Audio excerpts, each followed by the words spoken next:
यह पेड़ कोई मामूली नहीं बल्कि जगह जगह पाया जाने वाला यह पौधा वशीकरण करने के लिए एकदम उत्तम और रामबाण है। ध्यान से देख लीजिए इस पौधे को, इसका इस्तेमाल तंत्र में कैसे करते हैं और कैसे इससे अपार धन दौलत पा सकते हैं। आज जाएंगे। इस संसार में कुछ जड़ी बूटियां ऐसी होती है जो अपने आप में ही बहुत ही ज्यादा खास और विशेष होती है। वैसे तो इस संसार में जितने भी पेड़ पौधे हैं उनकी कुछ ना कुछ विशेषता और खासियत अवश्य ही होती है। इस दुनिया में जितने भी पेड़ पौधे हैं कोई भी एक भी ऐसा नहीं है जो बिल्कुल बेकार हो। किसी ना किसी में कुछ ना कुछ शक्ति अवश्य ही मौजूद रहती है और यह सभी चीजें वनस्पति तंत्र के अंतर्गत आती है। यानी कि कुछ चीजें ऐसी होती हैं जो तंत्र करने के लिए बेहद आवश्यक, खास और विशेष हैं। तो दोस्तों, आज के इस वीडियो में कुछ ऐसी जानकारी के बारे में हम आपको बताएंगे कि जिसके माध्यम से आप सामने वाले को अपने वश में कर सकते हैं। बहुत सारे लोगों की यह परेशानी होती है कि जिससे वह प्यार करते हैं, जिससे उनकी शादी हो गई होती है, वह उनकी बात ही नहीं मानता है। काफ़ी लोग हमसे इस बारे में पूछते भी हैं, बताते भी हैं कि जहाँ पर काम कर रहे हैं, कार्य कर रहे हैं, उनके आसपास के जो लोग हैं, उनके पड़ोसी हैं, वह हमेशा ही परेशान करते रहते हैं, जिसके कारण वे कार्य भी नहीं कर पाते हैं।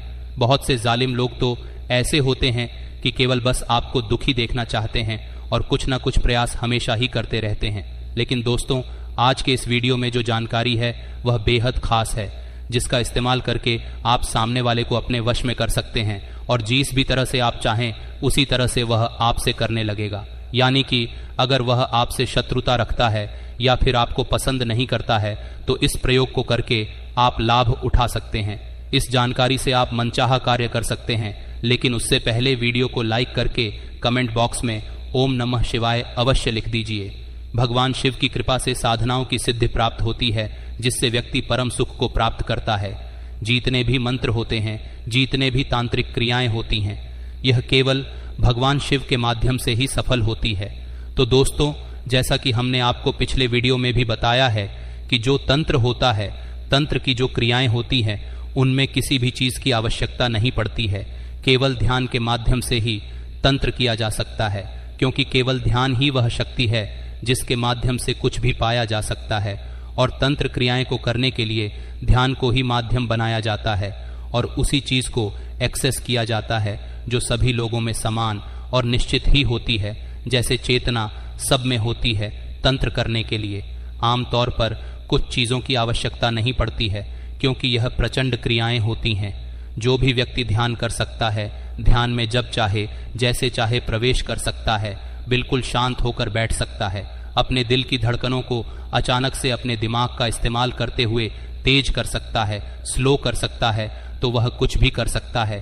क्योंकि अपने दिल की धड़कनों को बढ़ाना और स्लो करना दिमाग के माध्यम से यह कोई साधारण व्यक्ति नहीं कर सकता है। ये केवल वही कर सकता है जिसने ध्यान को सिद्ध कर रखा हो, और ध्यान को सिद्ध करने के लिए बहुत ज्यादा प्रैक्टिस की आवश्यकता पड़ती है, जो हर किसी के बस की बात नहीं होती है। जो तंत्र क्रियाएं जानता हो केवल वही व्यक्ति कर सकता है जो ध्यान को पकड़ना जानता हो और दिमाग के संपूर्ण खेल को समझता हो। क्योंकि दिमाग एक ऐसी चीज है जो किसी भी व्यक्ति को भ्रम में डाल सकती है। और आपने खुद भी काफी लोग ऐसे देखे होंगे, काफी योगी ऐसे होते हैं कि सर्दी में बैठकर ध्यान करते हैं और उन्हें ठंड नहीं लगती। ध्यान के माध्यम से अपने दिमाग को थामने की कोशिश करते हैं। जैसे कि अगर सर्दी हो रही है तो उस समय दिमाग में किस प्रकार के ख्याल और विचार उठ रहे हैं, उन विचारों को बदलने की बहुत कोशिश करता है। इस प्रकार लगातार प्रैक्टिस करने से वे अपने दिमाग पर विजय प्राप्त कर लेता है। तो ये जितने भी बातें हमने आपको बताई है बहुत खास है। जितनी भी चीजें होती हैं यह एक प्रकार की सिद्धि होती है। यह केवल उसी व्यक्ति को प्राप्त होती है। वही व्यक्ति इन चीजों को कर पाता है जिसने अपने संपूर्ण 7 चक्रों के इस्तेमाल को समझ लिया हो, 7 चक्रों को पूरी तरह से सिद्ध किया हो, जागृत किया हो, कुंडलिनी ऊर्जा को हर एक चक्र में महसूस किया हो। ये कुछ खास जानकारी हमने इसलिए बताई है जिससे आप सीख सकें कि तंत्र किस प्रकार किया जाता है, क्या क्या चीजें जरूरी होती हैं और किन चीजों के माध्यम से तंत्र हो सकता है।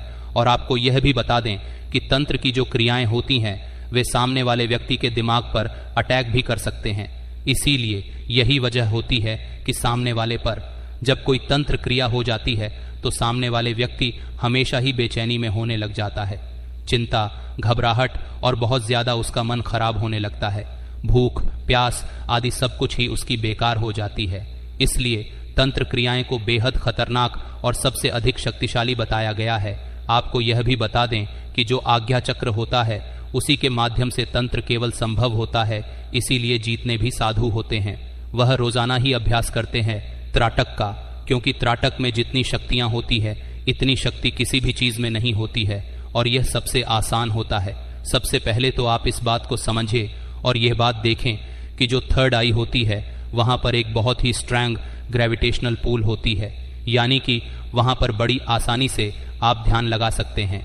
उसके अलावा शरीर में कोई भी ऐसा स्थान नहीं है जहां आप आसानी से ध्यान लगा सकें, तो वह चीज सबसे आसान होती है। इसीलिए रोजाना आपको त्राटक करना चाहिए, क्योंकि जो व्यक्ति त्राटक को रोजाना करता है उसकी आंखों में ऐसा प्रचंड वेग होता है कि वह शत्रु की अगर आंखों में आंखें डालकर मन में कोई बात बोल दे तो उसके शत्रु के साथ होनी निश्चित है और बिल्कुल तय है।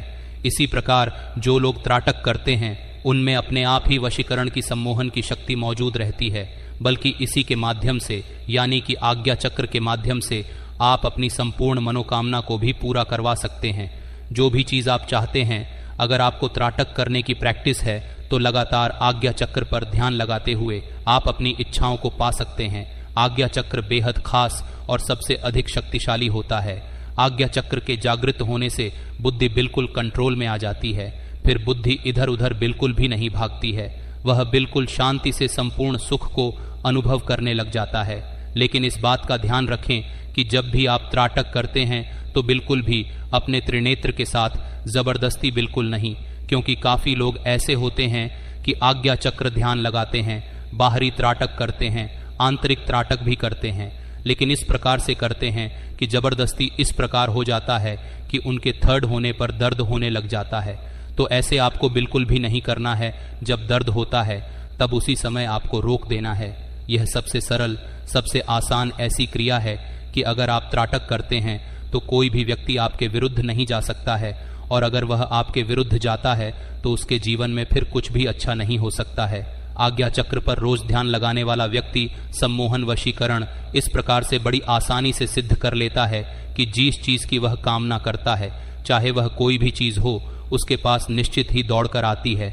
लेकिन दोस्तों, अगर आप ध्यान नहीं कर पाते हैं, आज्ञा चक्र पर भी आपका ध्यान नहीं लगता है, तो आप कुछ पेड़ पौधों की यानी कि वनस्पति तंत्र की सहायता भी ले सकते हैं। जैसे कि चिड़चिता का पौधा होता है जो बड़ी आसानी से कहीं पर भी मिल जाता है। इसे अपामार्ग भी कहते हैं। यह जो पौधा होता है इसमें वशीकरण की सिद्धियां मौजूद रहती हैं, इसकी जड़ में मौजूद रहती है और यह कहीं पर भी बड़ी आसानी से मिल जाता है।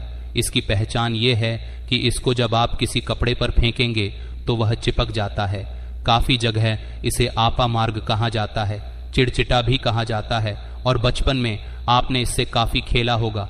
आपको केवल इतना करना है कि किसी भी सोमवार, बुधवार, शुक्रवार या फिर रविवार के दिन इस पौधे की जड़ को निकाल कर लेकर आ जाना है। सबसे पहले आपको इस बात का ध्यान रखना है कि ऐसा पौधा आपको चुनना है जिसके पास आप केवल एक बार जाएंगे, जो आपके घर से दूर हो। ऐसी जगह पर दूर देखना है। यह बड़ी आसानी से कहीं भी जंगल में मिल जाता है, तो वहीं पर जाकर आप इस पौधे को सबसे पहले जल दे दें और एक लोटा जल चढ़ाकर इसकी जड़ को निकाल लें और अच्छी तरह से धो लें और एक पत्थर भी ले लें। आप इस बात का ध्यान रखें कि केवल पत्थर पर ही इस जड़ को आपको पीसना है, और जिस समय आप पिसेंगे तो पीसते समय आपको क्लीन बीज मंत्र का उच्चारण करना है। क्लीन भगवान श्री कृष्ण का बीज मंत्र है। भगवान श्री कृष्ण को आकर्षण का, सम्मोहन का देवता माना जाता है, और यही बीज मंत्र जपने मात्र से ही सम्मोहन सिद्ध होता है। तो वशीकरण करने के लिए जड़ को पीसते समय आपको क्लीन बीज मंत्र मन ही मन बोलते जाना है। जितनी देर में यह पेस्ट बनेगा उतनी देर तक आपको क्लीन बीज मंत्र बोलते जाना है। थोड़े थोड़े पानी के छींटे उस पर लगाते जाना है जिससे गीला पेस्ट आपका बन जाए, और बस इस पेस्ट को आप किसी डिब्बे में भरकर रख लें। फिर जिसे आपको वश में करना हो, बस उस व्यक्ति को आपको यह तिलक लगा देना है। जैसे ही आप उस व्यक्ति को क्लीन मन में बोलते हुए तिलक लगाएंगे, वह व्यक्ति बिल्कुल आपके अनुकूल हो जाएगा और आपके वश में हो जाएगा। लेकिन अगर उसे तिलक ना लगा पाए तो आप केवल इतना कर सकते हैं कि अपने उल्टे हाथ की हथेली में इस पेस्ट को रखते हुए अंगूठे से उस पेस्ट को रगड़ते हुए क्लीन बीज मंत्र का जप करना है और अंगूठे से ही अपने माथे पर इस तिलक को लगा लेना है। अगर इस तिलक को वह व्यक्ति देख लेता है जिसे वश में करना हो तो इससे भी वशीकरण हो जाता है। बस तिलक लगाते समय थर्ड आने पर उस व्यक्ति का ध्यान करें। अगर आप अपने जीवन में अपार धन एवं दौलत प्राप्त करना चाहते हैं तो उसके लिए भी चिड़चिटा का इस्तेमाल किया जा सकता है। बल्कि अगर थर्ड आई का इस्तेमाल करते हुए चिड़चिटा का भी इस्तेमाल करते हैं तो व्यक्ति अपना बड़े से बड़ा कर्ज भी चुका सकता है और 1 माह में ही धनवान बन जाता है। इसका प्रभाव ये होता है कि फिर आजीवन उसे धन की समस्या का सामना नहीं करना पड़ता। तो दोस्तों, करना किस प्रकार है इसकी विधि को सुनिए। पहले आप ये देखिए कि जितनी आपकी उम्र है तो उस संख्या का जोड़ आपको निकाल लेना है। जैसे कि अगर आपकी उम्र 45 साल है तो 4 + 5 मिलाकर 9 होता है। तो इस प्रकार 1 से लेकर 9 तक अपनी संख्या आपको निकाल लेनी है। और अगर आपका सिंगल डिजिट ऑड नंबर निकलता है जैसे कि 3, 6 या 9 तो आप खड़े वार चुने, उन्हीं में आपको चिड़चिटा की जड़ को निकाल के लाना है। जैसे कि खड़े वार कौन से होते हैं तो आपको बता देते हैं। खड़े वार मंगलवार, शनिवार और गुरुवार होते हैं। अगर आपकी उम्र का डिजिट 1 निकलता है तब आपको रविवार चुनना है। और अगर आपकी उम्र का डिजिट इवन नंबर निकलता है जो कि 2 की संख्या या 4 या 8 निकलता है तो ये इवन नंबर होता है। तो इसके लिए आपको सोमवार, बुधवार या शुक्रवार चुन लेना है। चिड़चिटा की जड़ को निकाल के लाने के लिए बिल्कुल ध्यान से सुनते जाइएगा, नहीं तो समझ नहीं आएगा तो कोई फायदा नहीं हो पाएगा। तो जैसा कि हमने आपको बताया वैसा ही आपको अपना दिन चुन लेना है और उसी दिन में जाकर के जो है चिड़चिटा पेड़ पर चावल को जल चढ़ाने के पश्चात आपको इसकी जड़ को निकाल लेना है। इसीलिए निमंत्रण आप पहले ही दे के आवे और ये बोल के आए कि हे वृक्षराज, मैं महाकाली का दास, महाकाली का सेवक आज धन की समस्या से जूझ रहा हूँ, कृपया मेरी मदद आप करना, इसलिए मैं आपकी जड़ को कल ले जाने आऊँगा, ऐसा बोल कर आ जाना। इस पेड़ में महाकाली के धन देने वाले गणों का वास होता है। जब आप ऐसा बोलेंगे तो ये वृक्ष खुद भी महाकाली का सेवक है और दास है, तो ये पेड़ भाई मानकर आपकी मदद करता है। तो इसकी जड़ इसी विधि से आपको निकाल करके जो है ले आना है। उसके पश्चात इस जड़ को हाथ में पकड़ के कम से कम 10,000 बार इस महाकाली के मंत्र का जाप करना है। ये धन देने के लिए एक अमोघ मंत्र है। जो कोई भी इसका प्रयोग करता है वह कभी गरीब नहीं रहता है। हाथ में जड़ पकड़ते हुए आप ये मंत्र बोले, ओम क्रीम काली क्रीम धर्मदेही फट स्वाहा। इस मंत्र को आप बोले 10,000 बार बोल देने से यह जड़ सिद्ध हो जाएगी और धन देने वाली, कर्ज का नाश करने वाली और अपार सुखदायक और समृद्धिदायक सफलता देने वाली बन जाएगी। बस इसके बाद इस जड़ को आप पीसकर इसमें सिंदूर मिलाकर के जो है रोज रात को सोया करें और अपने थर्ड आई पर ध्यान लगाया करें और माँ काली से धन की प्राप्ति हेतु कामना किया करें। ऐसा करने से 1 हफ्ते के अंदर अंदर रिजल्ट निकलता है और व्यक्ति के दिन ही बदल जाते हैं। हमें आशा है यह प्रयोग आपको बहुत पसंद आया होगा। अगर कुछ पूछना चाहते हैं तो हमें कमेंट में बताएं, हम आपकी सहायता करेंगे। हम आपके लिए ऐसे ही खास वीडियो लाते रहेंगे। तो बोलिए हर हर महादेव, सबका कल्याण करें।